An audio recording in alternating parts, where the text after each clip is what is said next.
కూటమి పార్టీలో కోవర్ట్లు ఉన్నారా? ఆ పార్టీ ఈ పార్టీ అని లేకుండా తరచూ పార్టీలు మారే నాయకులు, అంటే కేడర్ స్థాయి నుంచి లీడర్ల స్థాయి వరకు ఉన్నటువంటి నాయకులు కోవర్ట్ అవతారం ఎత్తారా? ఇది ఎవరో అంటున్న మాట కాదు, సాక్షాత్తు ముఖ్యమంత్రి చంద్రబాబు అంటున్నటువంటి మాటలు. ఇప్పుడు అవే కూటమి పార్టీల్లో తీవ్ర చర్చకు కారణమవుతున్నాయి. అదేంటంటే, గడిచిన కొద్ది రోజుల క్రితం జరిగినటువంటి పల్నాడులో జరిగినటువంటి ఓ జంట హత్య కేసు ఇప్పుడు తీవ్ర దుమారం రేపింది. దాంట్లో జరిగినటువంటి అంశం ఏంటంటే, గతంలో వైసీపీలో ఉండి ఎన్నికలకు ముందు లేదా ఎన్నికల తర్వాత కూటమి పార్టీలోకి వచ్చినటువంటి వైసీపీ సానుభూతి పరులు, కూటమి పార్టీలో టీడీపీలో కీలకమైనటువంటి అంటే పాత్ర పోషించేటువంటి వ్యక్తులను టార్గెట్ చేసి హత్య చేయించడం. అంటే పార్టీలో వేరే పక్క పార్టీలో ఉంటే వైసీపీలో ఉన్నటువంటి వ్యక్తులు టీడీపీ వాళ్ళని హత్య చేస్తే అది తీవ్రమైనటువంటి నేరంగా మారుతుంది. అదే టీడీపీలో ఉండి టీడీపీ వాళ్ళే హత్య చేస్తే అది కొంత అంటే పెద్ద ఇంపాక్ట్ కనిపించదు. అంటే వాళ్ళ పార్టీలో వాళ్ళే కొట్టుకొని చనిపోయారు అనేటువంటి ఇంపాక్ట్ బయటకు వెళ్ళేటువంటి ప్రధానమైనటువంటి ఇదిగా కనిపిస్తుంది. అదే ఒక దీన్ని అలుసుగా తీసుకొని పల్నాడులో ఈ జరిగినటువంటి ఈ జంట హత్యలు ప్రధానమైనటువంటి అంశంగా మారాయనేటువంటి ప్రచారం జరుగుతుంది.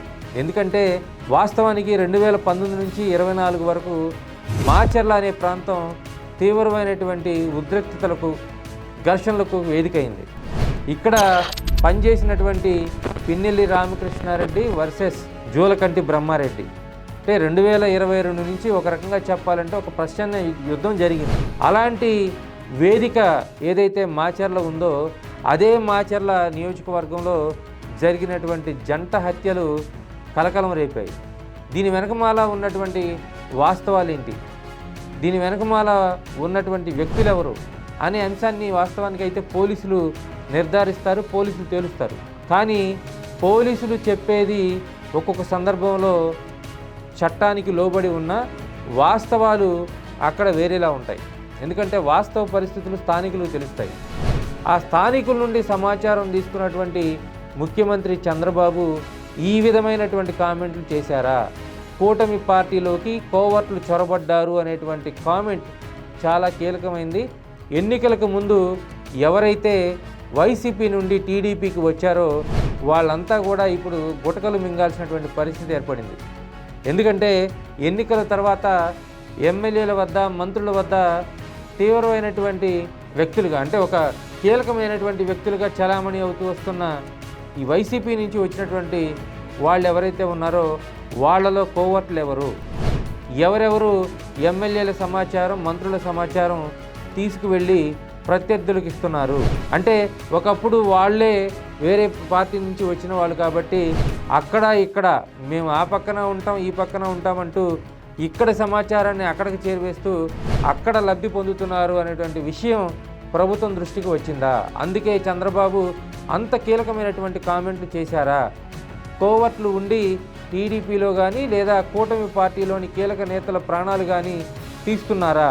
ఇదే విషయం ఇప్పుడు తీవ్రమైనటువంటి చర్చకు కారణమవుతుంది. ఇప్పుడు జరిగినటువంటి పరిస్థితులన్నీ కూడా, అంటే ఓ పక్కన పల్నాడు ప్రాంతంలో జరిగినటువంటి హత్యలు కావచ్చు, అంతకుముందు ఇతర ప్రాంతాల్లో జరిగినటువంటి అంశాలు కావచ్చు, మొత్తంగా కోవర్ట్లు మొత్తం కూడా చేరి కూటమి పార్టీకి సంబంధించినటువంటి రహస్యాలను వైసీపీకి చేరవేస్తున్నారా అనేటువంటి అంశం అయితే ప్రధానంగా చర్చ జరుగుతుంది.